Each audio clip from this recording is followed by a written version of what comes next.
30 years ago, red thumbprints made Shaogang village of Fangyang County in Anhui Province famous, but not many people know it was actually a documentary film that brought it its greatest fame. The red thumbprints originally were a movie prop. Later they became a cultural relic. Whether they were real or fake led to years of debate. This was a film trying to tackle an honest representation of history. And although it caused a sensation, it wasn't screened in Anhui. 30 years later, not even the crew or people in the film had watched the film. 电影我没看过，没看过，就完成的那个没看到。 The documentary film Countryside Report was screened in 1984.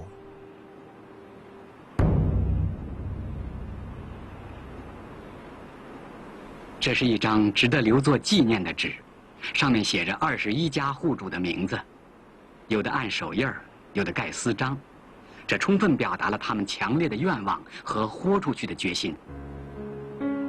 The red thumbprints are evidence of the secret alliance of the Shaogang people. How did it come to the public's attention?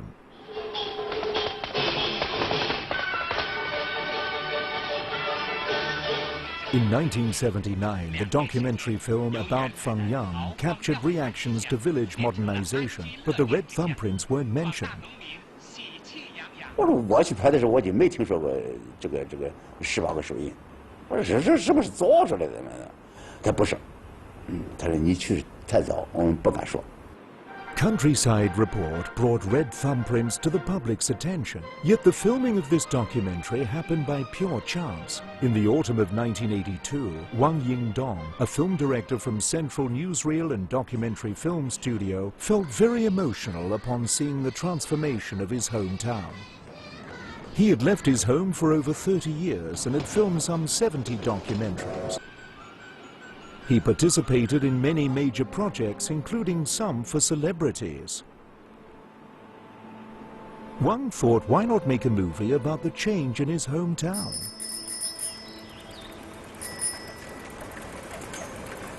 In this scene, Wang Yingdong and his brother Wang Fang are seen riding bicycles to Shaogang.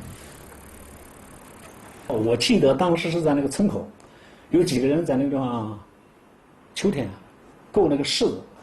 那些人都不会够，我哥就跟他说：“说你们这样够的不对，我跟你说，找个竹竿，上面绑一个铁丝，完了以后呢，挂到上面一转，就能下来了。”情况简单的讲一讲。The one picking the persimmons was Yan Li Shi. He said that in 1978 the villagers held a secret meeting, pressing their thumbprints on a paper. 在那个屋里面翻了半天，最后是在那个一个本子上撕下来的。生产最穷。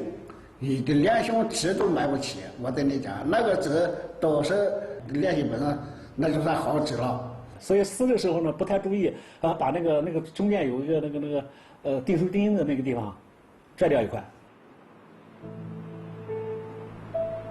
Wang Yingdong visited a dozen counties along the Hui River. In his essay, he wrote of full granaries, healthy livestock, flocks of poultry. But finding people to talk to was hard because everyone was so busy. When they did, however, they'd go on and on.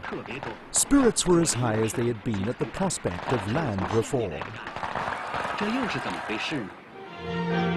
霍丘县平岗公社社员叶姓初，83年春天开孵房，孵小鸡小鸭，4个月净赚5600多元。怀远县梅桥公社社员 王怀德一家人，光编席子一项，4年净赚22000多元。 Some farmers earned enough in a year to build several houses. Some earned 4 to 5 times more than a county chief. This is Chen Tingyuan, who worked as county chief back then. 打包干是这样子的，就是把耕牛、土地、农具 分到各家各户经营，分配不计公平。 Chen's wife remembers the income situation back in those days. 40级干部拿110多块钱嘛，打包干以后又奖励他一句嘛，又后来到12级才拿169嘛。那时候我是一个小科长，完了，我记得我的钱那个时候我是拿60多块到70块钱，他那时候拿100露头了，也就算比较高了。Wang Yingdong's family wasn't wealthy. He had 4 younger brothers, so after he started working, he had to support them. Wang and his wife sent half their wages back home, sometimes borrowing money to buy rice. 实际上，我们上学之所以能够把这个学业读完，和我哥哥有很大的关系。村子里也是喜气洋洋的，要过个肥年。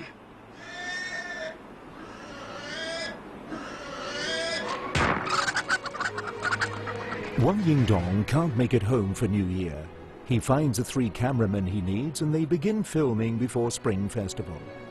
On December 26th, he gets up early and invites several local cadres for an informal meeting about the history of the household contracts. 群众这样讲了，我说你给我们搞一堆还是搞不到吃，还有我们饿肚子，所以你们这个不要怕，你们要害怕呢，这个我们呢这个写上我们这个家族的名字，我们呢亲自盖章，你们要如果去坐牢了，这个犯法了。 这个我们呢，小孩呢，老婆孩子呢，可以养活到18岁。Wang Yingdong visited 5 different cadres and the county chief in Fangyang, Chen Tingyuan, to discuss the detailed process of household contracts.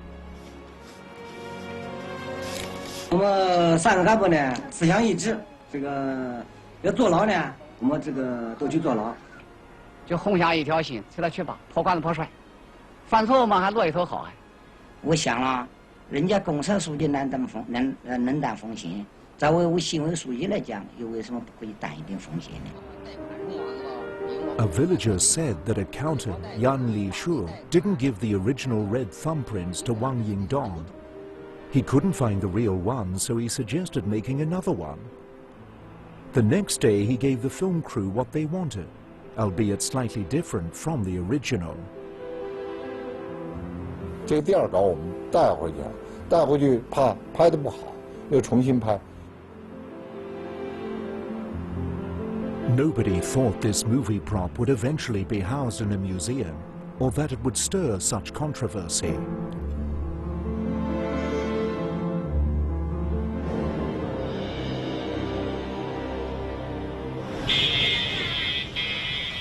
The 600-year-old drum tower stands witness to Fangyang's history.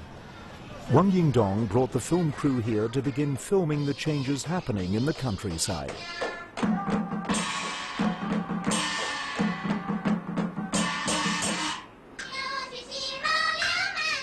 春节前夕，集市上这个热闹劲儿，确实叫人高兴。我看到农民买电视机。 忽然想到了杨白劳给喜儿买红头绳，真是烂打岔。 This television was selling for over 400 yuan, about a year's income for an ordinary worker.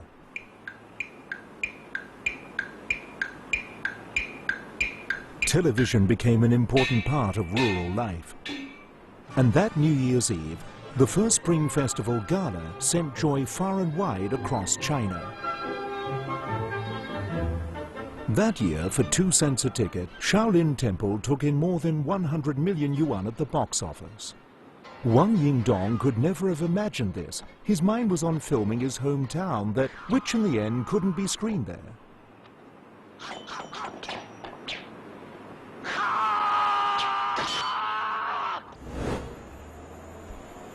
He split the film crew into 2 groups. One went to Guozi Yuan village deep in the Dabie Mountains. Nowadays it takes 2.5 hours to get there, but back then it took a boat trip, a train ride, and a night's rest before walking difficult mountain roads. 你看，我们到金寨要半天，金寨到区，就是到他那个区，半天就要1天了。1天到晚就在那住一晚上，第2天一早上山，上山也要半天。这个中午饭之前赶到那个。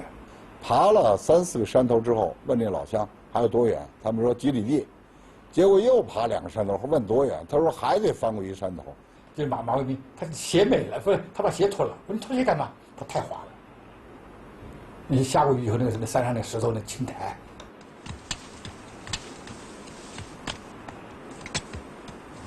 徐能文是种天麻的能手，有多种经营的技能，由穷变富较快。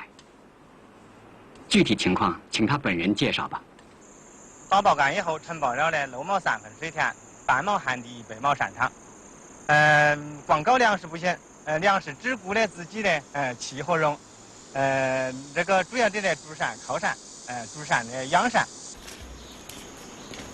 73-year-old Xu Nengwen can clearly remember many details from that time. 这个房子呢是跟张江安老师一直来的一个姓毛的老师住在这个房间。他来的有时候呢来随便的配2个镜头，就走了，有时候等几天，起码10次以上。他就是的有时候的想不到的事情，他都配上了。等你要想到的事情，他又不需要，很平淡的一个季节的，那样的他就来了。真正重要季节他又没有来。他要求我们做全期录音，我们一些装备就是纳格拉，瑞士的便携式录音机，使用的话筒也是416或者815这种话筒。楼上的来一辆车，喇叭一叫唤又要重配。在一个山上的那个有鸟叫唤，好多人帮着撵鸟。你讲那鸟叫唤也是那，又要重来。这个就是当时配电音的地点，就在电音组那个这儿配的。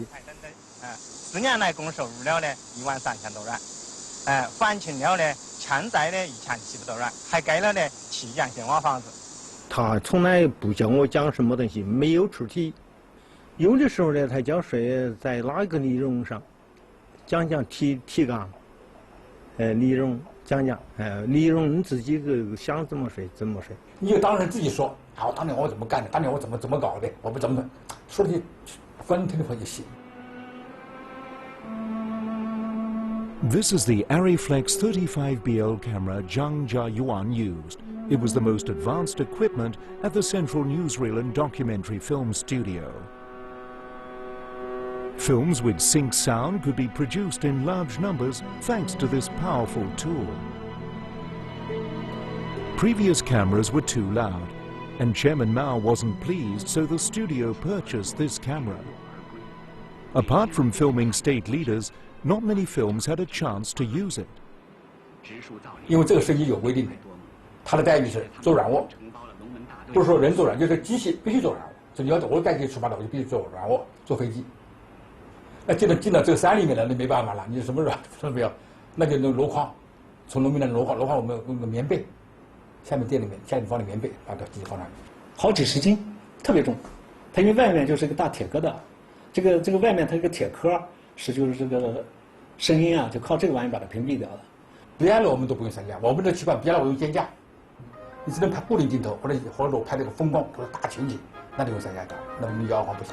像这种动的场面，动感一些，一般还手拿的方便。看到了。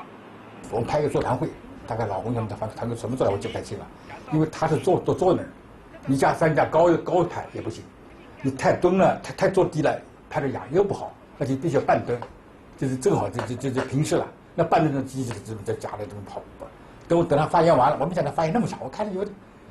等他说停，我已经站不起来了，就瘫在那儿了。The movie's first shot is the camera. The last one is the sound recorder. This is intended to show the reality of how it was filmed. 第3个部分太少，我们今年这要改一下。第3个呢，92厘，我们过去1亩地这边2克。今年要用到4克到5克，可以代替人工播报。Madame, s'il vous plaît. Attends, je fatigue déjà beaucoup. Alors là, est-ce que vous êtes heureux, monsieur? French director Jean Rouch, when making Chronicle of a Summer 1960, used sync sound when conducting street interviews and created the genre of cinema verite. In 1972, Joris Ivens filmed how Yukong moved the mountains, also using this method. In 1977, Ivens screened the movie in China. Wang Yingdong attended the screening and took detailed notes. 因为是跟中国的交往比较多，对吧？他就说，我那时候多羡慕他们，他们在这个王府井拍片子，卡上一大盘胶片，从王府井的北头走南头，南头走到北头，一下拍完，那多真实啊！我们不行啊。他从来不打断，我记得火力演他没有打断过，他那年多跑点片子。大包干呢，越干越干，劳动致富呢越回光荣。从我们全家来讲。 Letting the subjects talk increased the film's historical significance, but became an obstacle when it came to screening. 别在外头。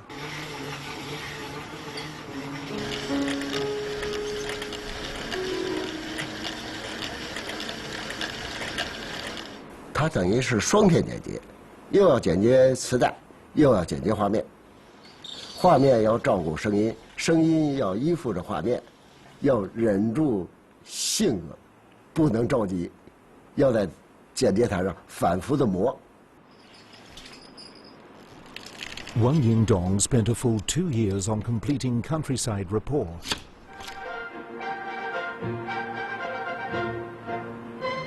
In September 1984, it was screened as a gift for the 35th National Day anniversary.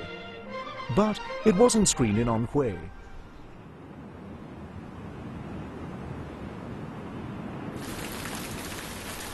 This is Zhang Xiaozhou, secretary of Mahu Town at the time. His honest remark is what prevented Anhui audiences from being able to watch the film. In the movie, he said he was criticized by his leader because of supporting reforms. 就说呢，就跟我商讨这个事，说我们这个办法不能动，再动又搞不上饭吃。我说现在不动不行呐，地位已经点名了。你当时作为地委书记来讲，在那个政策之下，你批评也正常的。 如果大家都支持，还要考虑去坐牢吗？你要不批评还不正常。The criticism of Zhang Xiaozhou's leader would need to be edited out, but Wang Yingdong didn't agree.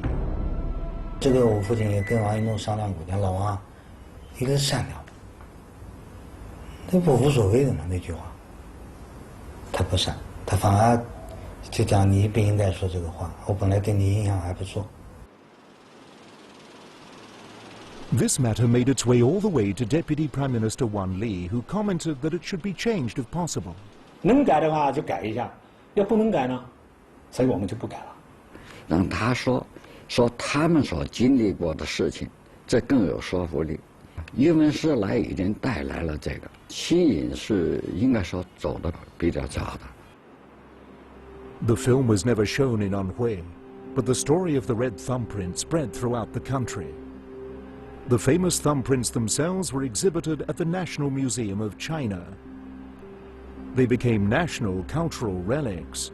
Then some people from the village said that it was the original. 改口的原因很简单，有一些人可能会想，作为我能不能当一个这个所谓改革的带头人？ Some otherwise unimportant details blew up. Wu Tingmei, who was responsible for receiving Wang Yingdong, had inside information. 农村改革的实际意义就是他改没改，干没干这件事情。就有没有洪守印，我觉得大家在整洪守印的时候呢，就没有多大必要。洪守印的发现应该还是王应同志，这是我可以作证的。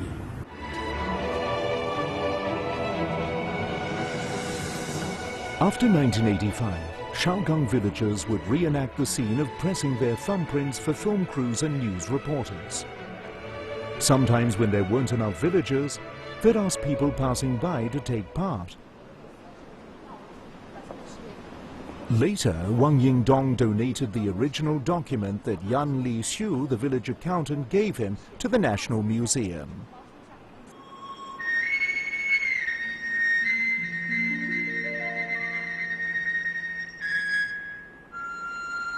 我是吃淮河水长大的，从小听说走千走万不如淮河两岸。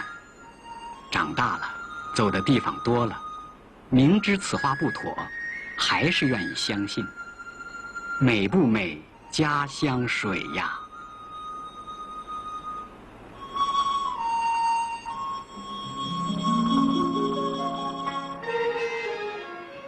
Wang Yingdong poured his heart out for 2 years into making this movie, but was unable to screen it in his hometown. 玩水、摔跤，在沙滩上打滚儿，就像在娘怀里撒泼。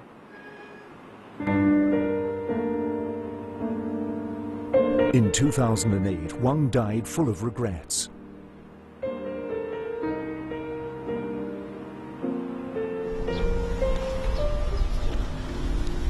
In autumn of 2013, 3 leaders of Shaogang village, with the help of our film crew, viewed Countryside Report for the first time. 人心都散了，都穷了，大户人搞不好，小户人也是搞不好的，所以你就给他干吧。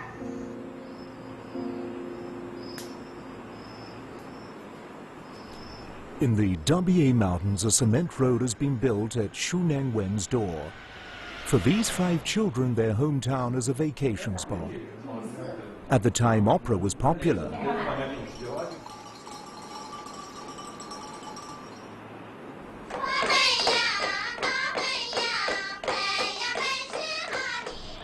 With the passage of time, things may remain the same, but people will change.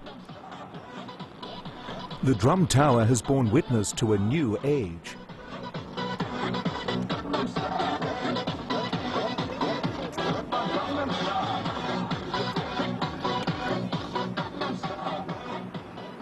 The tourist industry has begun to develop here.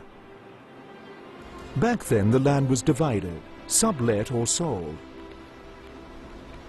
Now a high-tech industrial park occupies over 60 hectares of the village.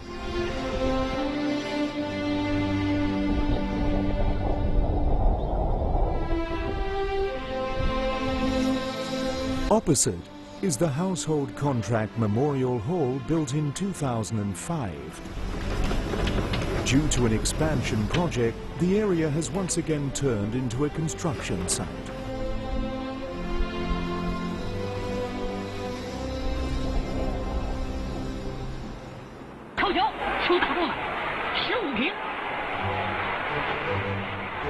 Crowned 5 times as world champions, a women's volleyball team consoles the spirit of the nation. See it all in the next episode of China on Film 2.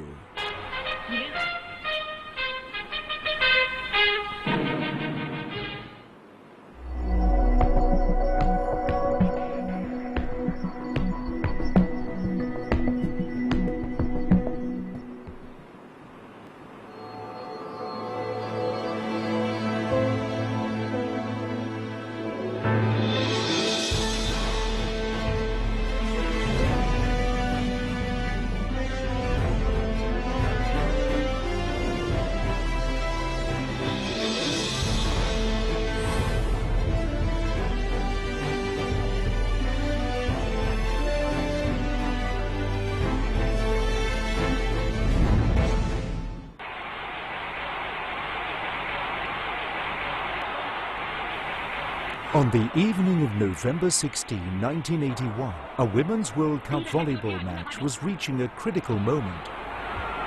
日本队的进攻，10面八马场得分17比15，中国队以2分的优势取得了最后胜利。女排的姑娘们抱在一起，流下兴奋的眼泪。几年来 The documentary Struggle detailed the birth of women's volleyball.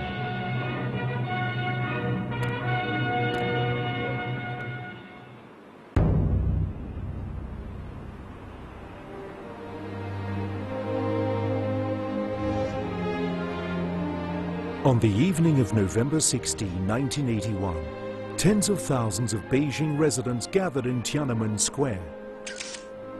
They'd just heard the news that the Chinese women's volleyball team had won the Volleyball World Cup. Cinematographer Li Xiaobin captured this moment.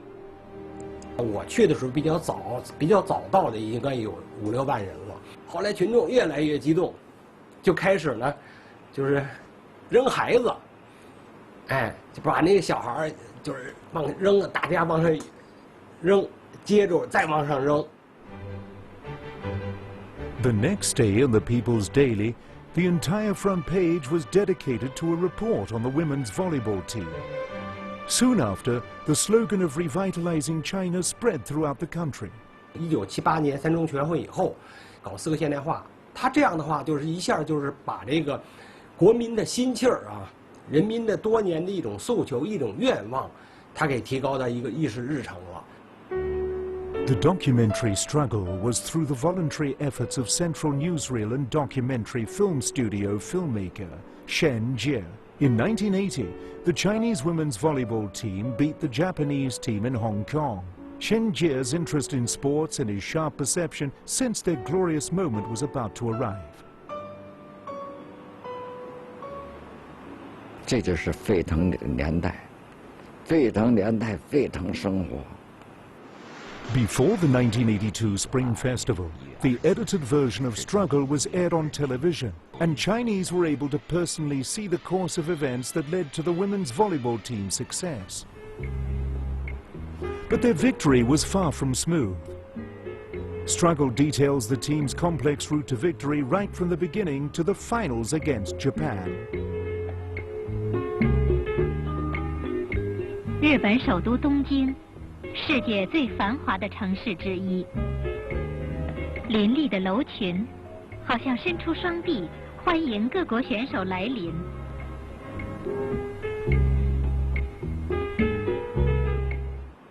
The reality was that the Chinese women's volleyball team received a cold reception from Japan when they arrived.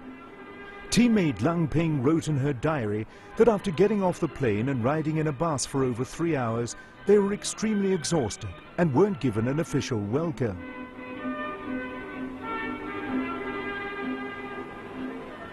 After testing the court, Lang Ping wrote of her concerns. Problems arose during the practice match. It was less than perfect, and some opportunities were lost.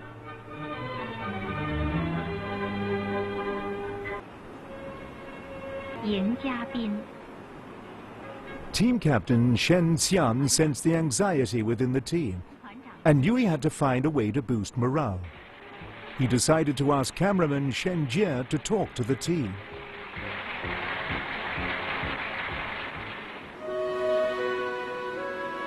What sort of experience did he have that they were interested in? Chen told Shen to talk about his mountain climbing experience. In 1959, a 28-year-old Shen Jie, carrying a 25-kilogram backpack, climbed up Muztagh Ata to film.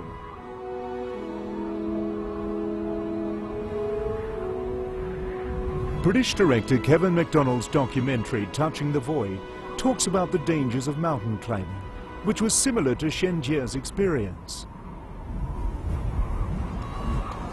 A snowstorm hit a fissure in the glacier. Shen Jie fell down it. Stop as loud as I could, and he just couldn't hear me.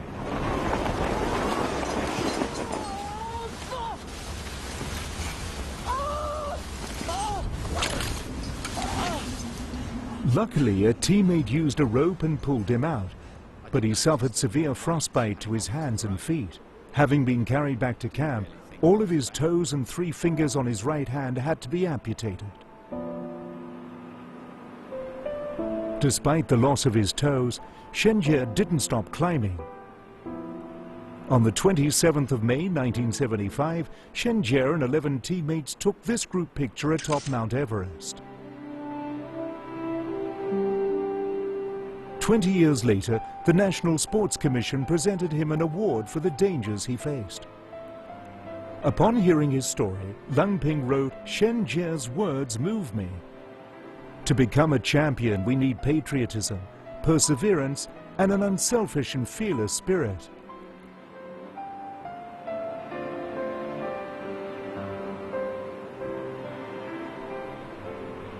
The opening match of the 3rd Volleyball Women's World Cup was set to take place at the Tokyo Yoyogi Gymnasium, the host stadium for the 1964 Tokyo Olympics. Being the first time the Olympics was held in Asia, the event was captured by Japanese director Kon Ichikawa in his documentary Tokyo Olympiad. Japan placed third in the overall medal count.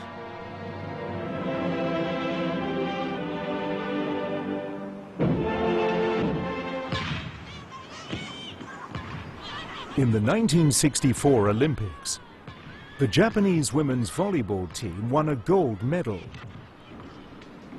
Their coach was given the nickname of Demon Coach.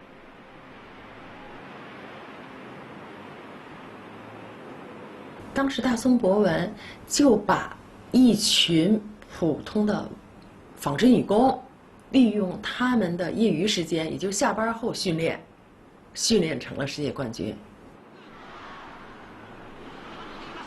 In 1965, Premier Zhou Enlai personally invited Hirobumi to coach in China. Vice Premier He Long greeted Hirobumi at the Beijing Workers' Stadium.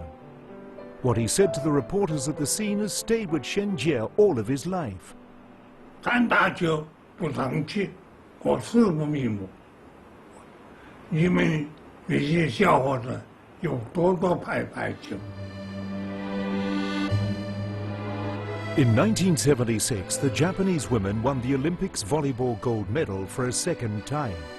Meanwhile, holding the title of the world champion 3 times was entirely deserving of the Japanese dream team.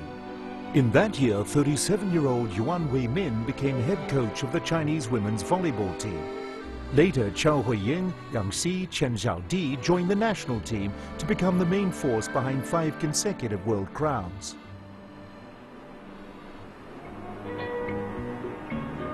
The outstanding performance of the Chinese team in Japan won them many fans who waited outside their hotel for autographs.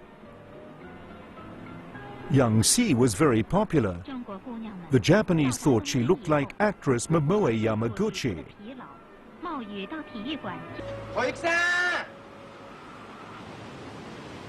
あの人から？我们还有个领队说，老让我陪他西装。 说那些就是那些球迷什么的想让我签字，但是人多嘛，大家就跳来跳去，挤来挤去的，就那个笔经常划到他西服上。那时候我们出国的西服都是借的。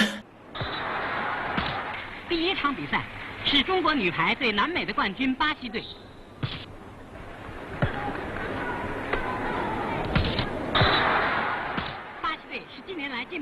Against Brazil and the Soviet Union, the Chinese women's volleyball team progressed triumphantly. 他们攻防技术比较全面，基本打法介于欧洲力量型。周小安打探头球，决定了苏联队以0比15失利的命运。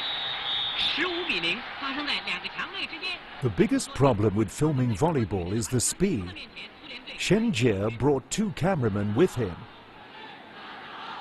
The first camera was positioned at a high angle for a panoramic view of the court. Shen Jie himself used a handheld camera beside the court to capture the team's action. At the time, he had a 16mm Arriflex camera equipped with a 25 to 250mm wide-angle lens. Filming sports with this type of lens is particularly difficult. 不能肩扛，只能用手端着拍摄。我觉得最困难它是这个配重的比例这不对，就是装上那个长焦距镜头时，它会很前沉，就是一般人是端不住的。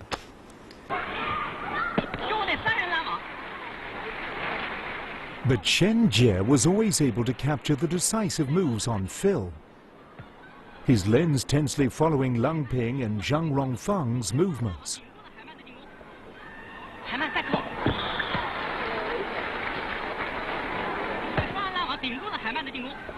你要是用250毫米的镜头去拍一个特写的话，它没有很好的这个功力的话，它会很抖的。对抓拍来说，我觉得几乎是不可能完成的一事。但是确实深导我见他去弄个拍摄员。As for the cameramen, they must first select the best position to film from. 印象非常深的是，那个比赛是下午4点钟开始，但是沈老师是10点钟就带我到了他的目的就是要最早到那个最佳的地点去占地方。 During the match against the Cuban team, Shen Jie used an advanced shot to capture the decisive moment. 古巴队的2号基列斯组织背快球。 The use of slow motion in Olympia left a deep impression on him. German director Leni Riefenstahl's masterpiece Olympia documented the 1936 Berlin Olympics and is considered a milestone in sports movies. Amongst it, the athletes' strong bodies and rhythm of slow motion demonstrate their magnificence. In 1963, whilst filming at the World Table Tennis Championships in Prague, Shen Jie had a chance to watch the whole movie. After that, in several essays he wrote, he repeatedly mentioned how high-speed filming conveyed detailed action, and it was an expressive way of filming.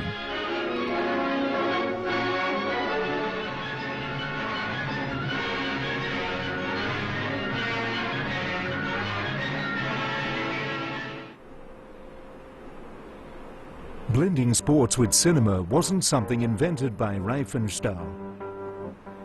In his 1929 movie Man with a Movie Camera, Soviet director Dziga Vertov captured a sequence of shots showing the beauty of sport. In 1931, French film director Jean Vigo filmed Taras, portraying an athlete's body as if it were a melody.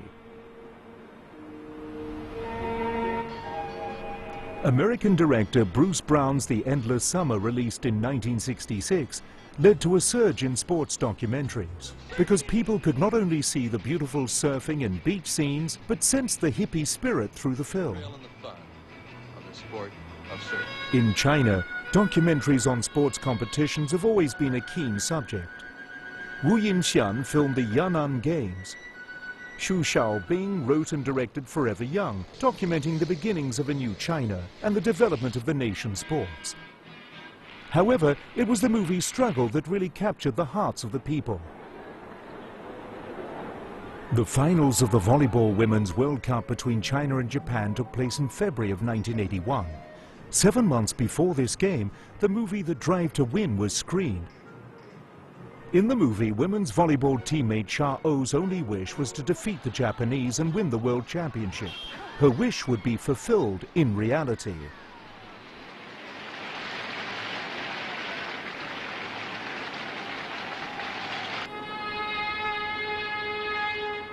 The Chinese team had already won 6 consecutive games. They took the train to Osaka, where the match was set to take place. On the train, everyone clearly knew they would face their biggest challenge in Osaka.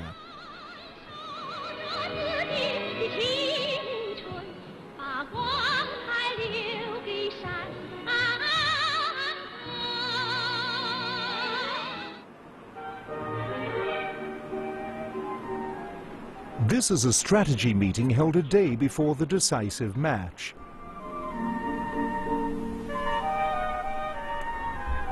Whilst the team watch over tapes of previous matches, the team doctor is helping Chen Ya-chong with her lower back injury.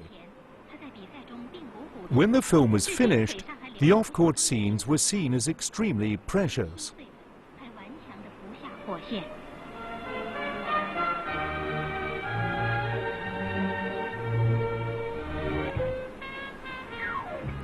At 6 p.m. on the 16th of November 1981, Osaka was full of light. The queue outside the Osaka Prefectural Gymnasium gradually quietened down as the match started.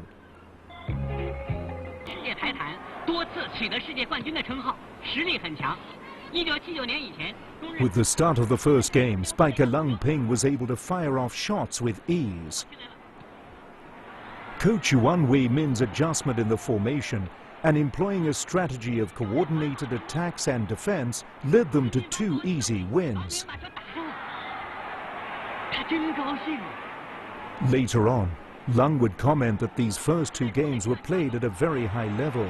The team was unable to hide its excitement because, based on the scoring system, the Japanese team were in second place since the Chinese had won their first 6 games. This meant the outcome was already sealed. 因为赢2局就肯定世界冠军到手了，估计已经想着怎么拿冠军的领奖牌的情景了，已经是。松劲儿了，一下就松劲儿了。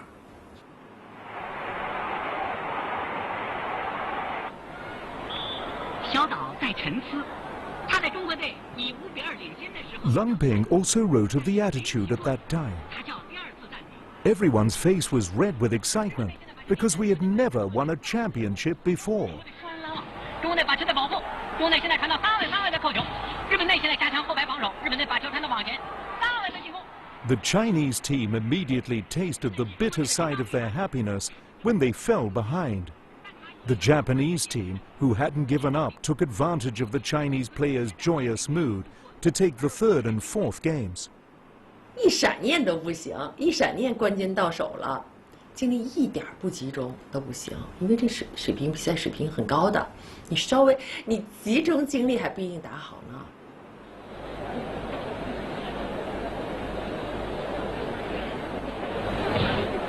第5局的比赛开始了，由日本队发球。 Although the championship was already clenched, according to coach Yuan Wei-min, he wanted a decisive victory instead of a flawed one.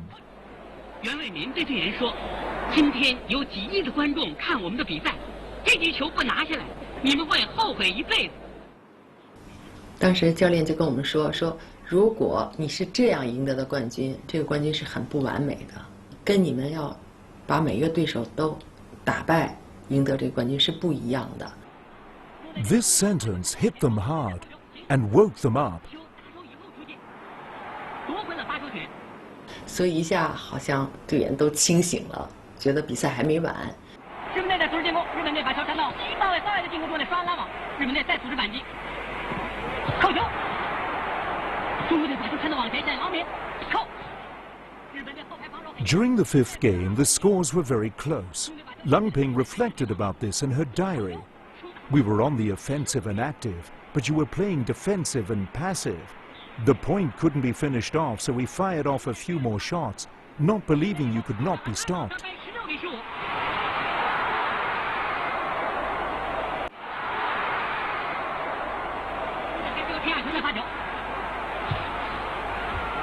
日本队的进攻，孙俊芳拦网得分，17比15。 中国队以2分的优势取得了最后胜利。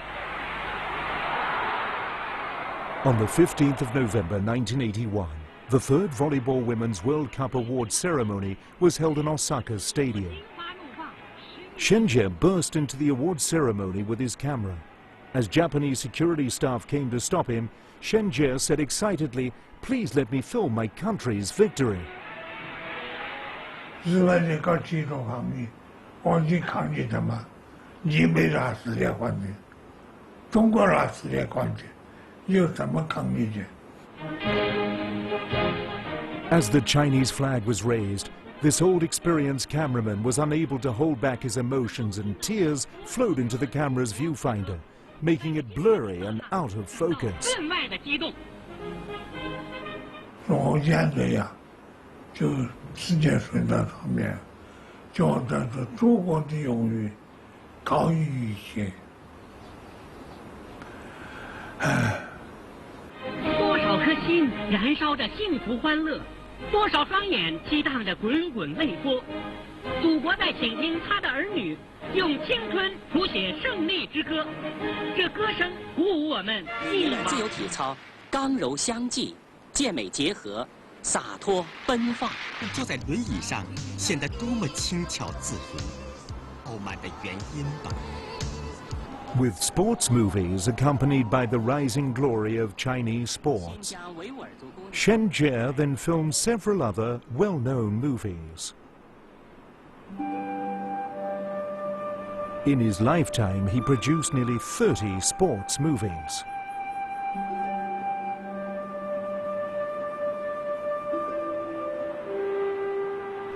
Chen Guangzhong Film Championship, Zero Breakthrough and various other works.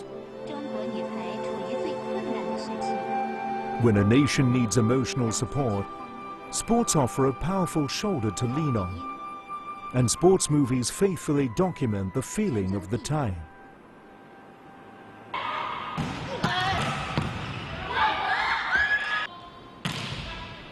The Chinese women's volleyball team pushed sports training to a new level once again. In 2012, Lang Ping became a coach of the national team.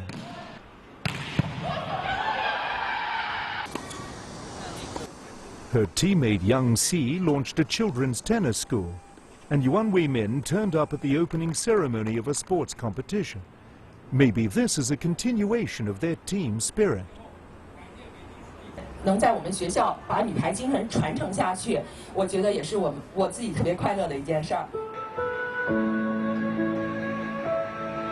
In Shen Jie's later years, his favorite pastime has been to sit in front of the television and watch sports competitions. One of his most prized possessions is a volleyball autographed by those once famous volleyball players, Yuan Weimin, Deng Rouzheng, Zhang Rongfang and Lang Ping.